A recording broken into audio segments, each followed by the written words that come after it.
Ladies and gentlemen, welcome to our panel guests and fellow classmates. Thank you everyone for being here today, and a special thank you to Sharka Stewart, our instructor for leadership, without whom none of this would be possible. Thank you, Sharka, for pushing us beyond our comfort zones and allowing us to realize that all of us here today have what it takes to be a leader. So thank you again, everyone, for being here tonight, especially to our leaders. We appreciate you taking the time out of your busy schedule to share your knowledge with us. Our first panel guest is Mr. Brian Kerr, President of the West Vancouver Rotary Club. He was first elected to become an MLA in 2001 in the provincial general election in the Juan de Fuca riding. The second panelist is Capilano University, a student here at Capilano University. She's also Vice President of Capilano Undergraduate Business Interface of Students. So our third panel guest is Mr. Lucio Sacchetti. He is the founding member and president of CMC Engineering Management Ltd. He is the firm's principal design concept leader and combines his many years of engineering experience, entrepreneurial skills, and ability to understand the client's business to develop facility concepts.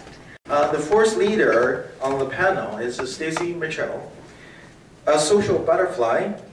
Stacy is wealth of information. This wealth has been imparted on her by a vast area of experience with human beings. Our fifth panel guest is Mr. Brendan Hutch, who is currently in his final term at Capilano University. He's obtaining a Bachelor of Business Administration degree with an advanced diploma in international business. Between planning and executing extended trips to 5 continents and progressing through school. The final panel guest is Judy Savage, President of Lionsgate Hospital Foundation. The foundation raises an average of $10 million per year for medical equipment, facility improvement, and staff education research. All right, thank you, Jake. And thank you, panelists. So here we go. I'll be asking the first question, and Nima will ask your second question. And at the end of asking all of these questions, each panelist will have an opportunity to speak. And there will be a Q&A session at the end, which will be facilitated by Braden.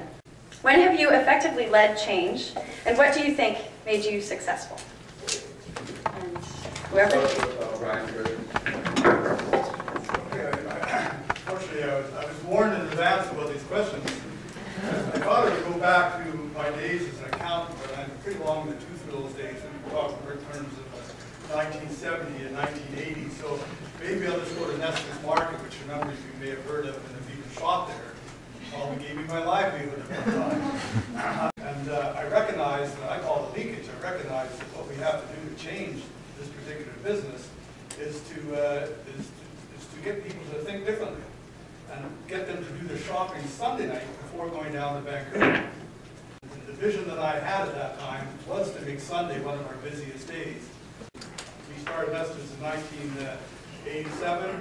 I would think by 1993, things were really doing well, and by 2002 we were picked the best store in Canada.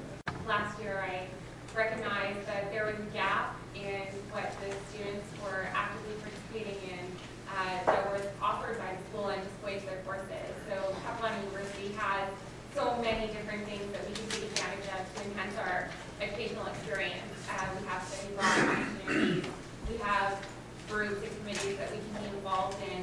And I just thought that I really wanted to get people together and recognize this and participate more. I think that sharing a vision is definitely the most important, and having people buy into that vision by showing them the benefit to them. And by working as a group, it's a lot stronger than everybody doing something as individuals.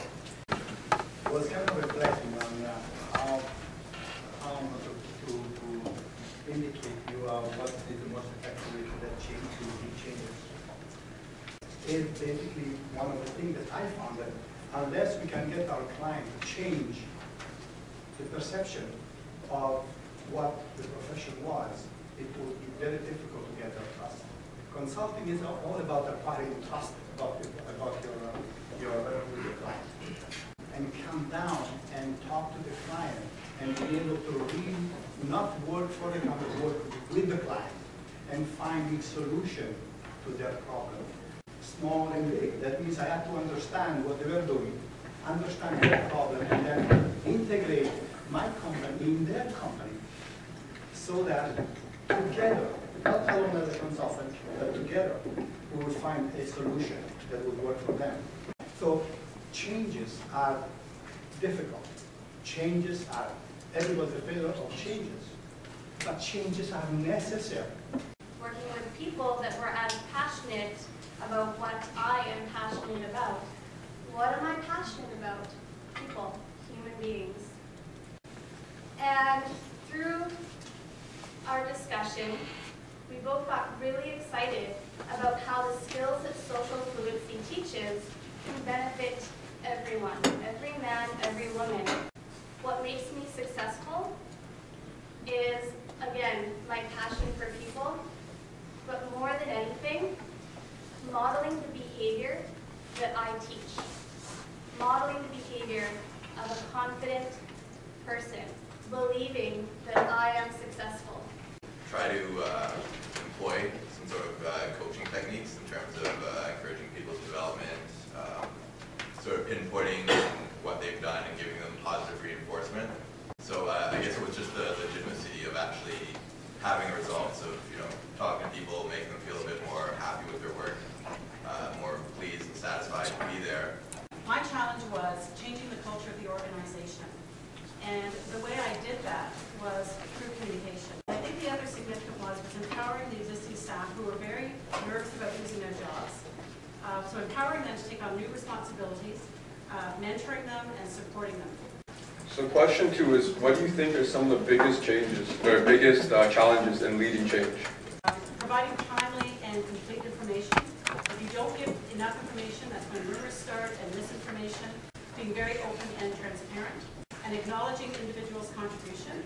I would think that, trying to involve managers in that change as much as you can. Not to say that it'll always work, but trying to make the change from the bottom up.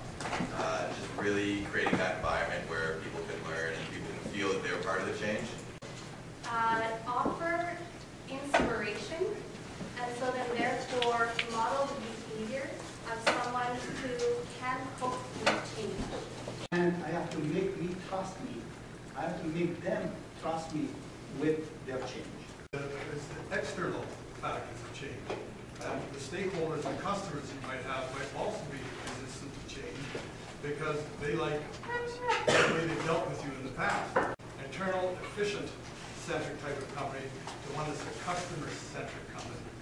But look outside your company as well.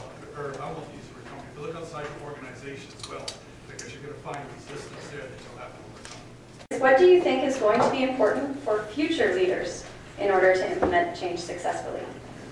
Focus on the vision. Vision is to separate the wheat from the chaff. To be able to get rid of all the external factors that are coming in, from all the information we have, and stay focused on your objective.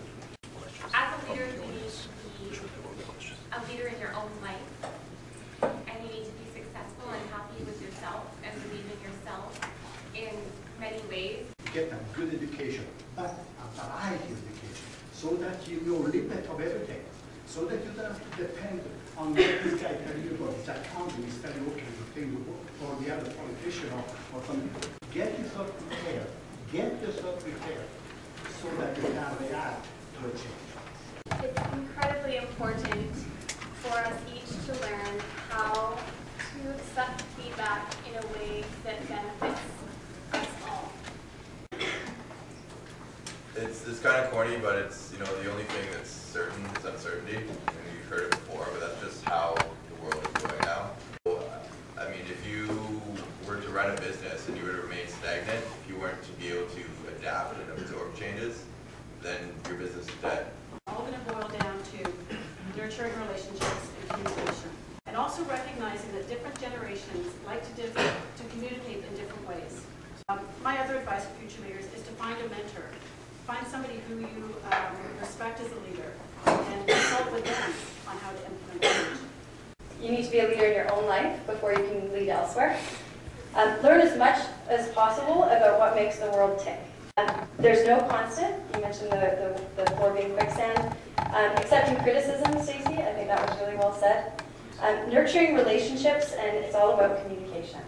Now we'd like to open the floor for you guys to ask our panelists some questions. For Lucio, listening to your response, I'd like to know what your opinion is on how does the city adapt to the same theory of what you just brought up, and the fact that are they moving fast enough to plan for our future? Well, are they moving fast enough? No one is moving fast enough, unfortunately. However, there are a lot of resistances, and those resistances are economical resistances. We have certain issues that we cannot change too fast, because if we change too fast, we are damaging the entire economy, and therefore we all of us pay the consequences. Well, on behalf of the Business Administration program at Capilano University and the 305 leadership class, we would like to thank you all for taking time out of your busy schedules to be here today. I think we've taken out a lot of great information, such as creating interpersonal communication that Judy has talked about, as well as Stacey, you had a great quote about, where did I write that? To be comfortable with uncertainty. As leaders, we're never going to be certain with what we're doing, and I think that is a great quote to take from this presentation, as well as Lucio, building trust with your clients. So thank you very much.